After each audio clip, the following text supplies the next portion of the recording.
how do I manage my tax rep practice? How do I get transcripts? How do I track what is going on with the IRS with every single one of my client cases? How do we complete the offer forms, the powers of attorney, everything?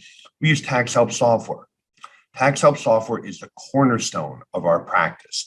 We use it for its intelligent ordering. Every single night, it will update the transcripts on our clients. So we will see things happen long before those letters even go to the mail. We can then, react. We can let the client know. We can get all the transcripts we need to determine what our client's best options are, when is the debt going to expire, and we can fill in all of the IRS forms and get them filed accurately, the analysis done correctly.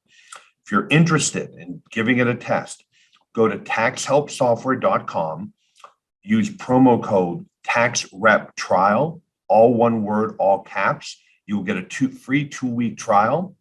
Again, that's taxhelpsoftware.com, TAXREPTRIAL, all caps, for a free 2-week trial. If you love it and want to buy it, use TAXREP10, capital, all caps, TAXREP10, TAXREP10, all caps, one word. You'll save 10% on your purchase. It will be the engine that runs your tax rep practice, just like it's what we use for ours. Hey, everyone. Thanks for joining us again on the Tax Rep Network podcast. I'm Eric Green. I am joined today by Jason Holmes. Jason, if you don't know him, is the CEO and founder of Thrive Fuel. They do digital marketing for a slew of different businesses, but in particular, yours truly. All right. And so they understand the representation space. They deal with a lot of accountants. And so first of all, Jason, thanks for taking the time and doing this. Well, thank you. Yeah, thank you so much for having me on the show. No, it's great. And you're actually on a lot of podcasts. I mean, just in knowing you, once I searched you and you come up on a whole bunch of different podcasts. But what I wanted to talk about is, marketing for accountants, for tax pros. There's sort of the old fashioned, you have clients, they like you, they refer. But today, the world's changed. I saw a statistic. I think it's 93% of Americans begin their search for anything on the internet, generally on a smart device. So the digital image, the digital footprint that you have is really becoming critical. And there's so many components to this. And for those of us who are not savvy in this area, it's overwhelming. So if you wouldn't mind, take us through sort of really any business, but in particular the tax pro. Sure. What should they be thinking about in terms of digital marketing and kind of where to begin? Sure. Well, I think the first thing to understand is that normal office hours are kind of over. And what I mean by that is that you have a 24-hour-a-day consumer that when they have a need, they want to find somebody right now.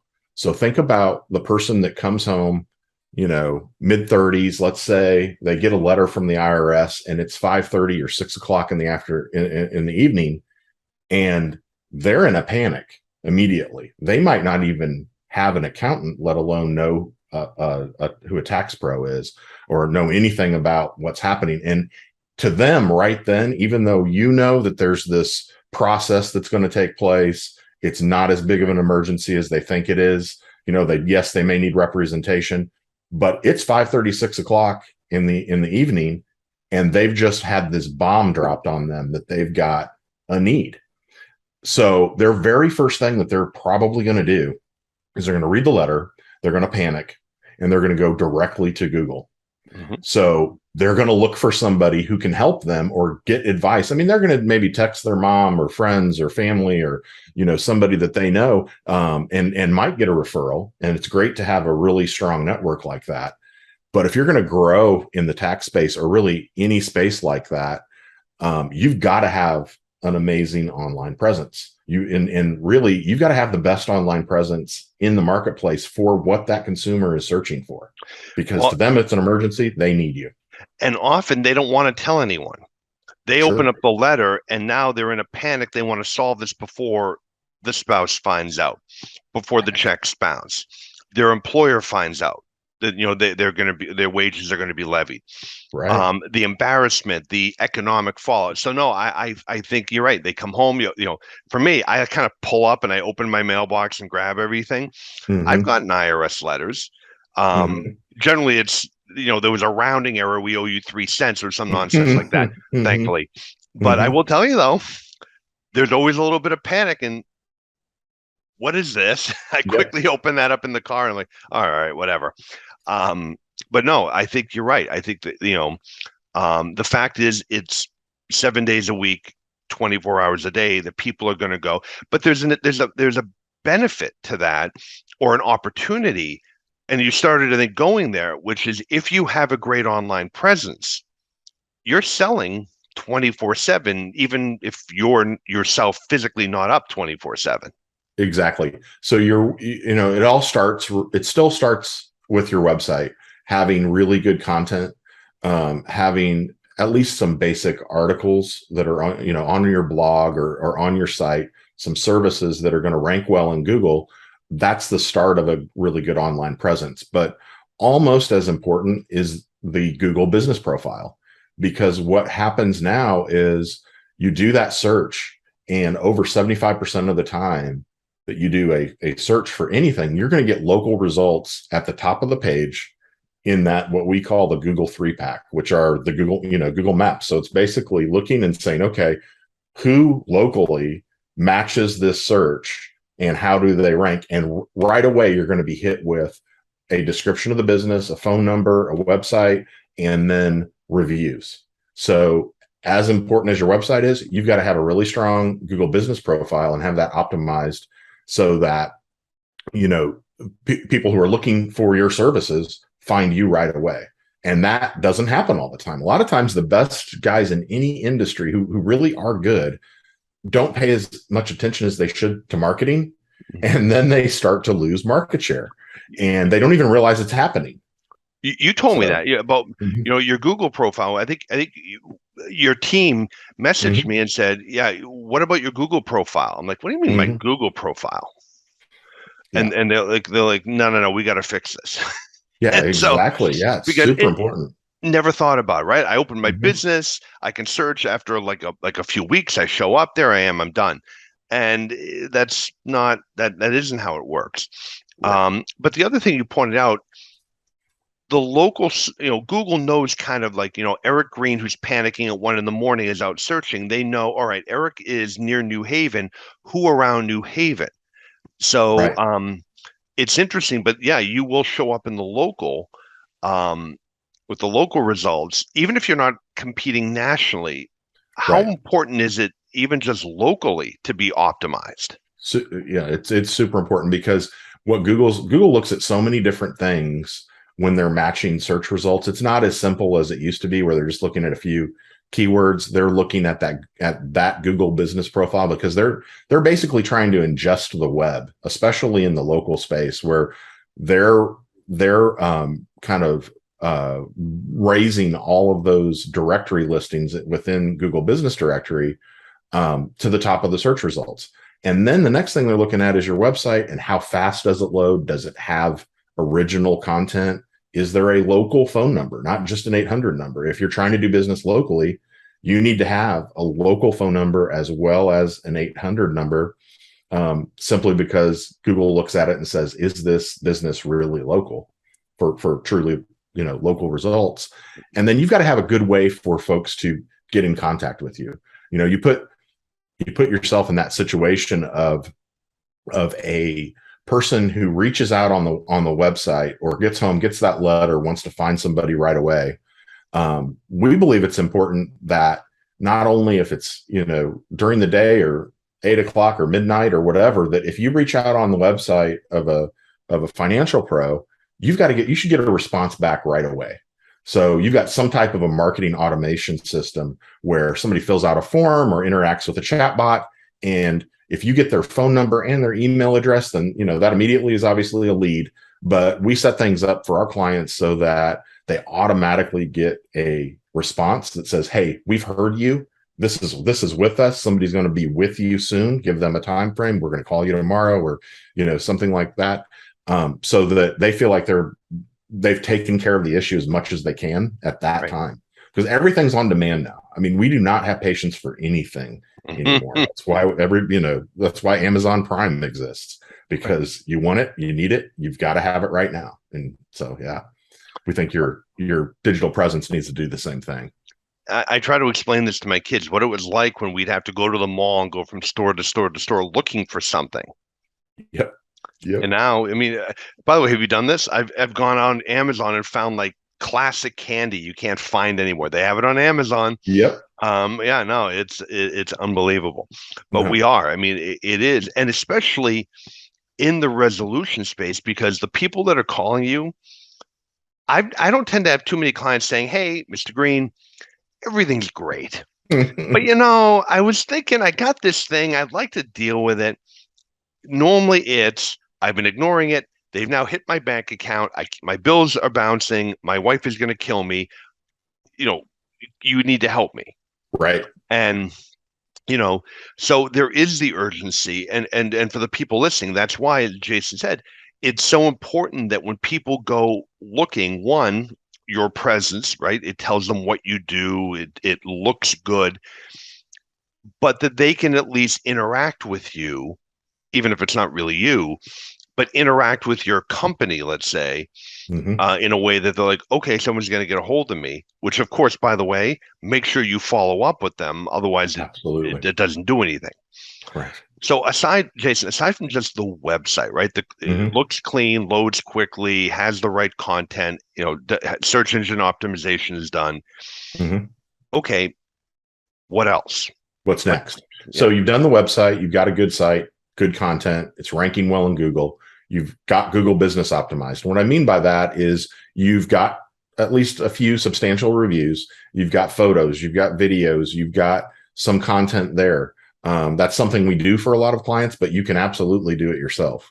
It does take some time to dedicate to that, but you've got some content there. The next thing is like, people are still going to look for you in different places like Facebook, Instagram, you'd be surprised, even TikTok. TikTok is taking off with, anybody really under 35. They're using TikTok to search for things, not as often as Google, but they're searching for serious subjects on TikTok to learn about, what to do in various situations, even legal situations. DUI is one of the most searched items on TikTok because people have a problem and they're looking for a solution. So, you don't want somebody to go to particularly your Facebook page and find that you haven't posted for 3 months, or that what you've posted is just really light content or just a photo. They want to feel like your business is active, you're doing things, you're a thought leader, and that activity actually shows up in Google as well. Google looks at how much activity you have across social media. It all points back to your site, terms that relate to you. So that's super, super important. We also think that, even just basic email marketing, once you start to work with some of these clients, it's not a one-time thing.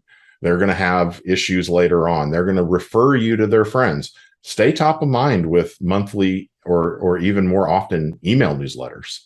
You can do even SMS. You can do a tip of the week, a tip of the day, something like that, to stay top of mind so that you are the professional in their mind when it comes to tax resolution. Or even, we've worked with a lot of we work with very niched down CPAs and accounting firms. We have folks who niche down into industries, and they're thought leaders within those industries. So like cannabis, we've got accountants. That has its own challenge. So they're working in the cannabis space. We've got one client who all they do is taxes and bookkeeping for people involved in the horse race industry, of all things. So there's all of these different types of niches that you can think about where you might fit in. Do you have a certain client base that is different than some of your competitors? Write about that. Create content about that. That's interesting stuff that shows up at exactly the right time that somebody's looking for you. Yeah, and it's one of the reasons why I don't like when tax rep members like, do you know someone who can just provide content? Yeah. And there are people that do. It's very canned. It's not you. I mean, I've looked at some of it and it's not me. It's not my voice. It doesn't. And, I think, again, for the audience, the people that go and read it aren't necessarily looking for the best written treatise on whatever, but the fact that you're writing, I mean, avoid spelling mistakes and stupid things, but Sure. if what you're writing is at least clear, coherent, and it's on point and it's current, that's really what they're looking for. Not the person who wrote them was brilliant treatise. In fact, if honestly, if it goes much more than 300-400 words, no one's going to read it anyway. Right. So not these days. So no, it is critical with the fresh content.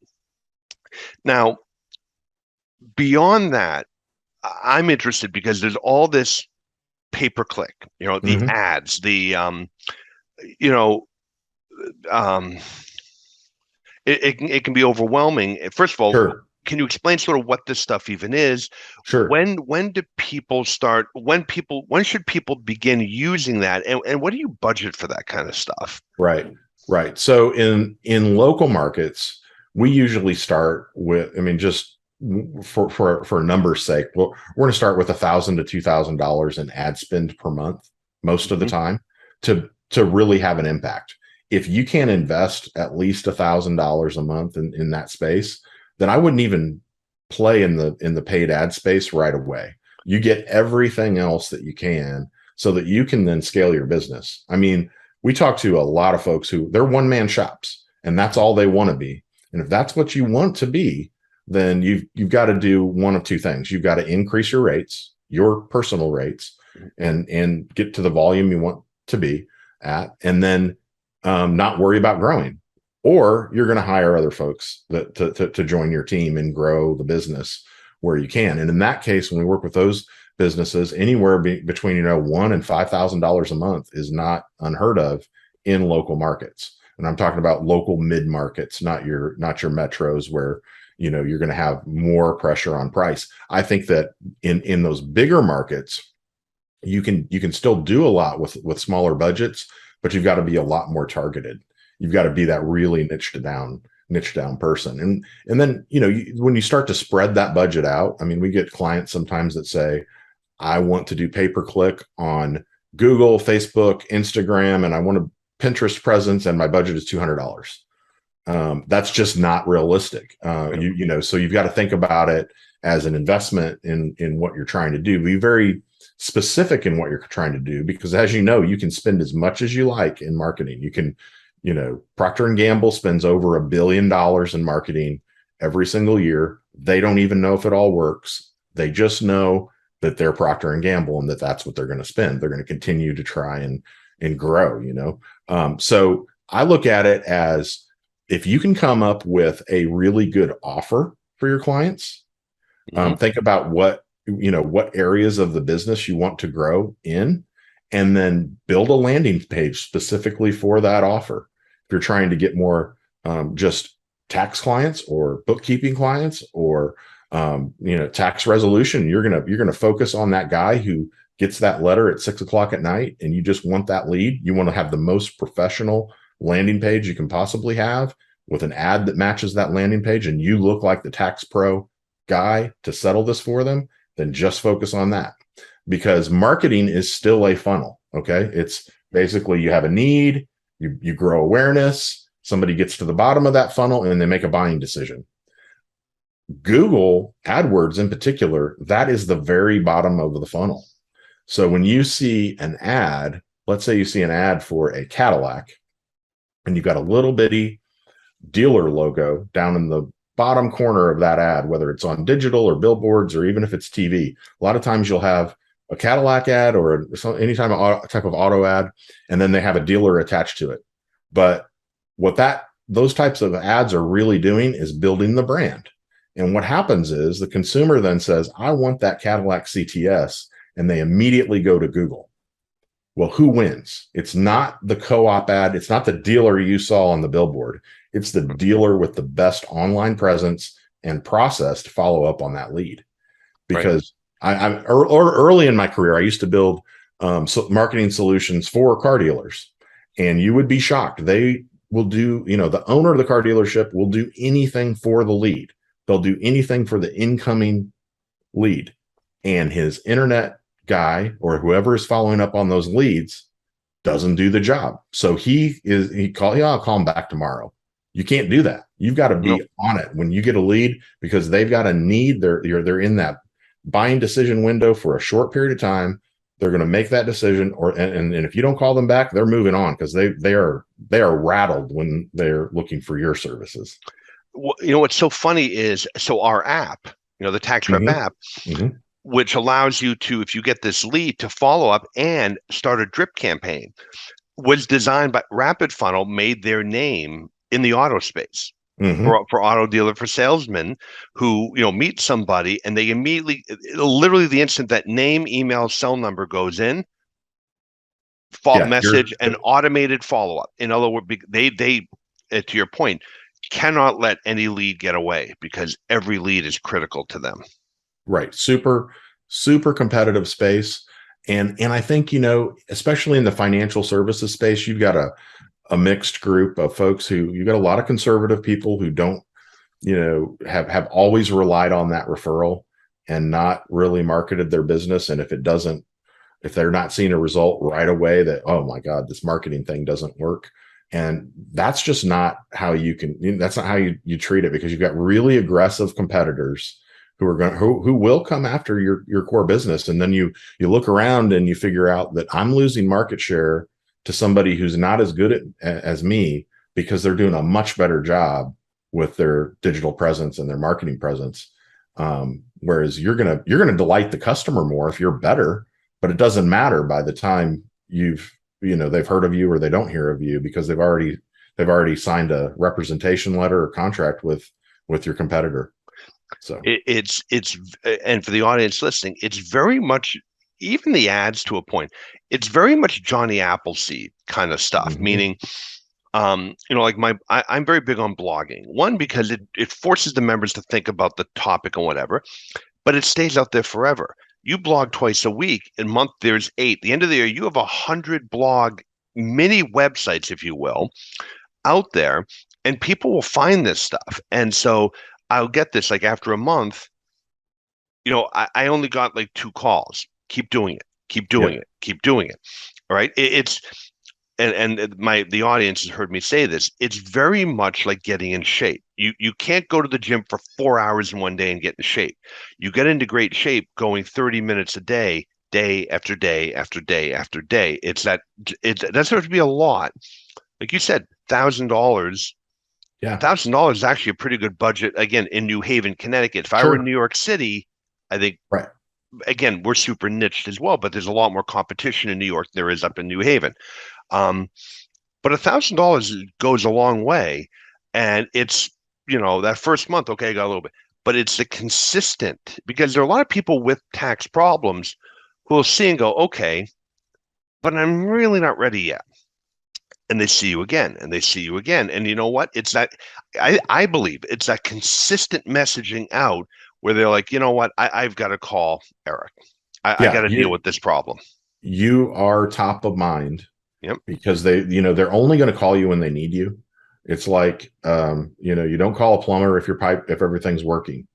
And the other thing about it with, like, I think of it like this: if you are planning some type of an elective surgical procedure, you're going to research that doctor like crazy. You're going to, you want to know everything about them. But if you've got a broken leg and you're at the emergency room and you've got a bone sticking out, you're not going to ask the guy where he went to college. Yep. You want the pain block. Fix this. Exactly. And it's the same kind of thing, because as long as that competitor that's not as good as maybe one of your tax rep network members, if they're doing this great job marketing and they've got the equivalent of a financial broken leg, then they're going to make the decision to interact with the one that looks like it's going to get back to them right away. So that's why the presence is an investment. Because you don't have to do too much with it long term. Once you get it started, once you've got your website really SEO'd and you're blogging regularly. Once you've got your Google business profile, there's some maintenance and things like that. Probably if you do it yourself, you do it yourself. If you don't do it yourself, you're probably a few $100s a month to keep that going. It's not investing in advertising. Once you invest in advertising, that's kind of driving traffic to this already, really humming machine, which is your lead engine, so that you're getting those new leads. But you start with that presence, your social media. Think about what you can do to differentiate yourself. What is your unique sales position? What makes you better than anybody else? And just go all in on that. We work with a big furniture company that their whole thing is not always about price. Yes, we have really good prices, but right now the most important thing is we've got it in stock, because you can't get anything right now. You go to most furniture stores and you're waiting 6-8 weeks, and they're like, yes, we've got a great price, but most importantly, you buy it today, you're going to get it today. And so whatever your unique sales position is, go with that. We've got personalized service. We've been around for 40 years. We've grown with the market. These are some of our clients that we've helped. We've got all these referrals that we can, and it might not even be referrals, but maybe testimonials on your website. Right. Maybe you get a quick, you've got an elated customer. Would you do a quick Zoom with me so that I can record you and put you on our website? Would you be willing to do that for me, Mr. Customer? And then you'd be surprised. Most of them will do it. The other thing that is, I just heard this statistic this week, but when you're talking to clients, and even if you haven't signed them yet, or they're not quite a client yet, 40% of them, if you're friendly and you're working with them, 40% of them will actually refer you to somebody else before they've even engaged with you. Don't be afraid to say, now might not be the right time, but do you know of anybody else that would be in need of my services, and would you pass along my information, or would you let me reach out to them?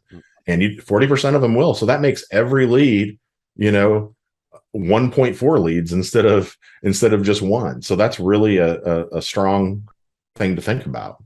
Yeah, no, and people will get your name, but they still search your online presence. What's funny is a friend of mine who got me into blogging is a realtor, and a friend of his called him and said, I have a client, very wealthy, looking to buy a horse farm. Do you know anyone who deals with horse farms, whatever? My friend hung up my friend said, I do. When are you going to see him? Give him my information when you see him later. Literally went online and wrote a blog article about what to look for in horse farms, right? The zoning, the this, the that, the space, whatever. Put it up. That evening, the person called and said, listen, I read your article. You clearly know what you're talking about. And he ended up getting the client. And sure enough, they found one. It was not really set up. It would have been like a dog training facility. But it was all set up, with the fencing and everything else. And but when even, awesome. For those people listening to this who are getting like referrals, I get referred. Usually the first thing I do is Google them. Mm-hmm. I get news for you. When I hire somebody, we Google them. You'll find all kinds of interesting things. Like I warn my kids, whatever you do online, that's there forever, right? But knowing that people, if you're listening to this, your potential clients will Google you. First of all, have you Googled yourself and seen what's out there? Do you think what you have that you're put out there is your best foot forward? Is that the face that you want the public to see? And if not, as Jason said, cleaning up the website, loading quickly, content, and then, the Google business listing and all of that, getting reviews, all great stuff. But then there are more advanced ideas, pay-per-click, the ad spaces.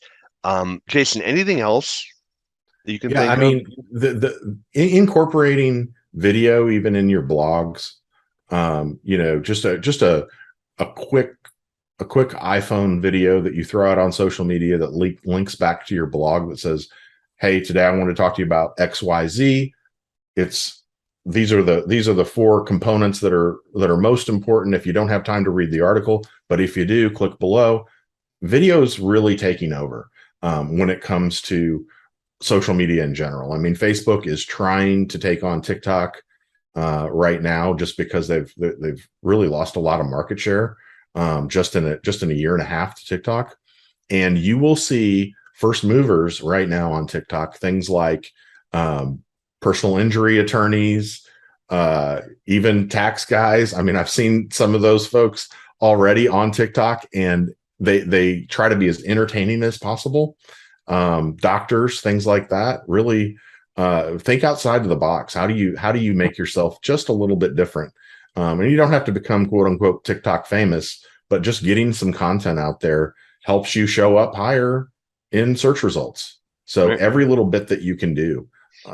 One of the things that you can think about, and in this space it's kind of tough, but building the offers that have what we call risk reversal, which is, I will give you the XYZ with a money back guarantee, but it's something that you can deliver. So for us, a lot of times we'll say to clients, there is no risk in this in this particular package, because we know we can get you to page 1 of Google for a search term that matters. And if we don't, then we're going to pay you double your money back just for wasting your time. But we know once we've done the analysis that we can do it. But it makes them feel better. So yeah, that's one of the things I think about is that unique sales position. Just keep hammering that on all of the channels that you're on. Yeah, and the video thing is big because YouTube is one of the largest search engines. Yeah, it's the second largest search engine to Google, which owns them. So it's like, it's a 1-2 punch there. But I keep going back to TikTok because they're targeting everyone. They're really growing super fast, especially with Gen Z.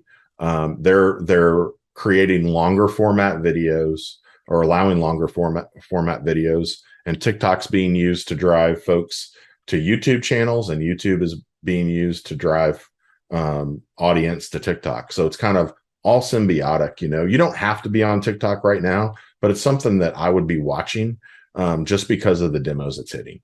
It is emerging, and a year and a half ago it looked like a toy. Now it's really for real. Here where I'm at in South Texas, we have a big grocery chain called HEB, and I mean they basically dominate down here. They have a whole section in the store called TikTok Made Me Buy It, and it's full of products that you only really would have heard of from TikTok.